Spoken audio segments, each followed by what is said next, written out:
ترکیب طبایع چو به کام تو دمی است، رو شاد بزی اگرچه بر تو ستمی است. باید بدونیم که شاد زیستن و شوق و لذت با هم متفاوت هستن.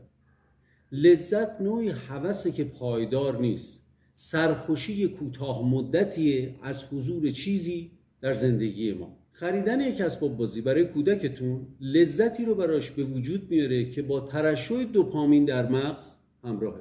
هممون میدونیم که این شوق برای مدت کوتاهی در کودک ما از بین میره.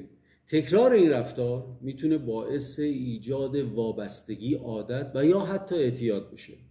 تنها یکی از وظایف، دقت کنید تاکید میکنم، یکی از وظایف این نوروترانسمیتر یا انتقال دهنده عصبی برانگیخته سازی جهت دریافت محرک های لذت بخشه. اما شاد بودن یک فرایند پیچیده تریه که نیاز به یک تعادل روحی و جسمی داره.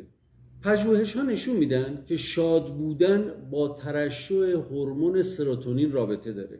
هورمونی ضروری برای بدن که خلق و خو رو تنظیم میکنه و باعث حس شادی و خوشبختی میشه. به عبارتی میشه گفت شاد بودن یک حس عمیق ذهنیه که باعث ترشح هورمون سروتونین و این ترشح باعث تنظیم خلق و خو ما میشه.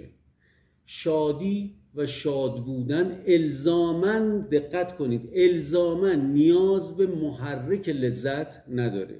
اگر در یک جمع دوستانه بدون وجود محرک‌هایی مثل الکل، مواد مخدر یا هر چیز دیگه‌ای شاد هستید، یعنی بدون وجود دوپامین این شادی رو دارید.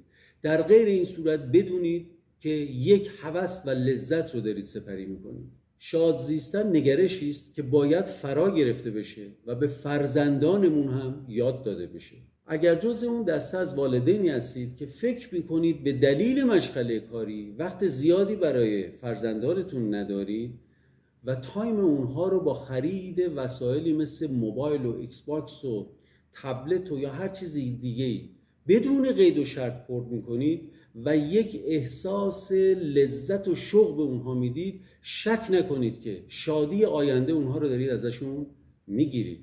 اونا به جوانایی تبدیل میشن که در آینده حس رضایت و شادی از چیزی رو نخواهند داشت و هیچ چیز نمیتونه اونها رو شاد بکنه، چرا که شاد زیستن رو یاد نگرفتن.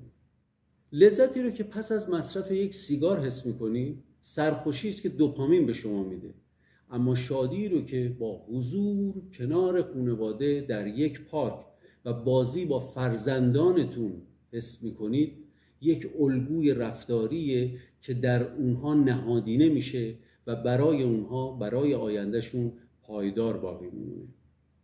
پویایی آگاهی داشته باشیم. بدرود.